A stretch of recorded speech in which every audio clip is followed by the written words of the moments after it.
Welcome to the Dice Tower, a series of videos about games and the people who played them. And now, here are your hosts, Tom and Holly Vasel. Alright, welcome to the Dice Tower. I'm Tom Vasel. This is my irritated co-host, Holly. We're glad to see you today. And today I'm continuing my series of great games. I've already talked about my top 100 games of all time. Let's look at 5 more great games from the next 100. We'll get right into that. And the first one is Neuroshima Hex. Now this looks as a game that takes place in the apocalyptic future and sounds interesting. Especially when you look at the pieces, there's all 4 armies, but then you look and say, wait a minute, these are just hexagons. Well, what's really entertaining and what's really fun about this game is that you are taking these hexagons and you're placing them on the board, and the direction you place them determines how far they attack, how powerfully they attack, and you're trying to place your pieces to take out the other pieces. So not only does it have a great theme with, you know, soldiers and showing where they attack, but it's a really strategic game. We're talking along the lines of, maybe not chess, but somewhere in that vicinity. Something where every piece you put down counts. And so Neuroshima Hex, while the theme is grim, the game itself is a lot of fun. Alright, let's see what we got next here. After Neuroshima Hex, we have Hart and der Granz, I believe. Maybe that's how it's pronounced. It never came out in English, which is a shame, because this game, designed by some folks from Brazil, is a very fun bluffing game. What makes this game tremendously neat is that it comes with these suitcases, alright? And these suitcases are certainly not needed for the game, but they're fun nonetheless. Each player is going to be taking different goods, and they're trying to get them across the border. Each turn of the game, one player is the sheriff, and other players put cards in their suitcase, and then they declare to the customs official, they say, I have 3 sombreros in my suitcase. Someone else will say, I have 2 maracas in my suitcase. But you don't know, because some people are smuggling across cigars and tequila and golden idols. And there's all different things that people are trying to smuggle, but the sheriff can only check one suitcase. And how well can you lie to him, I suppose? But if he does decide to check your suitcase and you know it's full of contraband, at that point, the player can try to bribe him off. Say, well, you know, my family needs a lot. Here's $10, here's $20. And when players really get into the atmosphere of it, when players start talking in cheesy Mexican accents and start talking about, well, you know, I'd let you go through, but it becomes a lot of fun. I'm not real happy with the annoying paper money. I replace it with poker chips when we play. But the suitcases really add a lot to the game, which is really basically just a card game and the theme, and when everyone has a lot of fun. So that's why I think Hart and der Granz is a great game. Next one is another game that is not printed in English, even though the title is English. Capital by Alan Moon and Aaron Weisblum. It's a game I really think should have more press. The game itself is all about building in ancient Rome, and you're building different buildings, and it's almost like a tile laying game, but what makes the game unique is the fact that you actually are using wooden blocks to build. So when you use the board, you'll be placing wooden blocks on here with different roofs to denote your color. And you'll be building these blocks around, and you're building. Now some people hate because the scoring mechanic uses these things which kind of slide in and out, these pillars. I just glued the back together and it works fine for me. But it's an interesting game because you're trying to control different parts of the city. You're trying to build your towers as tall as you possibly can. And the wooden blocks and the little roofs that you have, all that fits together to make an exciting game. And apparently I'm still the sheriff of ancient Rome. But Capital. Another building game. But this is a building game with some of the best pieces in the world, made by Days of Wonder, and that is Cleopatra and the Society of Architects.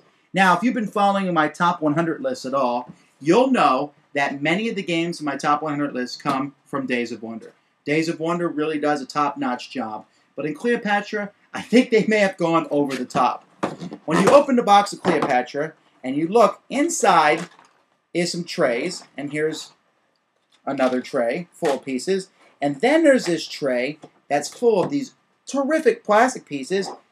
Because you turn the box over, it actually becomes part of the game. And on the top of the box is a garden And this is the game. This is the box that you'll be using for the game. This is the garden, and on the garden, at one point, you'll be building the throne. In front of it, you'll be building obelisks. You'll be putting down small sphinxes. You'll be building walls around the outside of the box. And you do that through some interesting card mechanics. You're drafting cards. You're playing cards. And it's just, yeah, these aren't necessary. They could have put down 2 wooden tiles that showed pictures of obelisks, but this is really neat. And this really brings a lot of people into gaming. I don't think toy factor is enough to get a game, but it comes pretty close with this one. But that's not all. Each player has these pyramids in front of them, and during the game, to really get ahead in the game, you have to take corruption. You'll be taking these corruption, and you'll be putting them in the pyramid. At the end of the game, whoever has the most corruption automatically loses. It doesn't matter how many points you have. And that keeps things exciting, because just because Joe is winning doesn't mean he's won the game, because he may have so much corruption that he's fed to the crocodiles later on. And so between the great building pieces, between that corruption, between the card play where they actually have some cards face up and some face down, and you shuffle the deck together backwards like that, it's a really interesting game and an underrated game, and I think more people really ought to give it a try. So, Cleopatra and the Society of Architects. Let's move that over here. For our last game, now these other 4 games were big and spectacular, and some of them, like Neuroshima Hex, is brand new. Cleopatra's only a couple years old. My last game on this list, and my favorite of these 5 games, is a game that's older. It was reprinted recently, but it's by Sid Saxon, the designer of Acquire, and it's Sleuth. Now, Hart and Granz, which I talked about earlier, that can be a raucous, loud game as players try to bluff each other, as players try to get through, bribe the sheriff or the customs officer as they go through the border. Sleuth is very quiet and one of the most mind-blowing games I've ever played. In it, there are several different jewels, and one of these jewels has been taken. It's stuck underneath the box or somewhere, and the rest of them are dealt out to everybody else. And then through a series of questions, you can ask people a question on your turn, someone else a question, and you have to use these sheets, which aren't nearly good enough to figure it out, because you're sitting there and saying, okay, Bob asked Joe that. Joe said this, so that means he has this one, or maybe he might not have this one in this situation.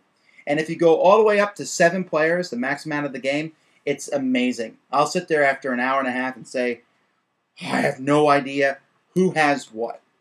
And that really interesting deduction game, it makes Mastermind look like a piece of cake. But with 4 or 5 players, it's not so bad, but it's still a lot of fun, and it is one of my favorite deduction games in that regard because it's just so engrossing. It's not something I want to do all the time, and it's not something I have an easy time finding people to do, at least the second time after they played it once. But it's really interesting saying, okay, he said that, he said that, he said that, he said that. Therefore, they don't have this. Okay. It's certainly not everyone's cup of tea, but I enjoy it tremendously. Sleuth. So that's 5 more great games. Did you have fun looking for all the pieces inside there? I think you did. All right. Well, until next time, I'm Tom Vasel, and this is my co-host, who doesn't care about me, but only cares about the pieces in the game, Holly. We'll see you next time.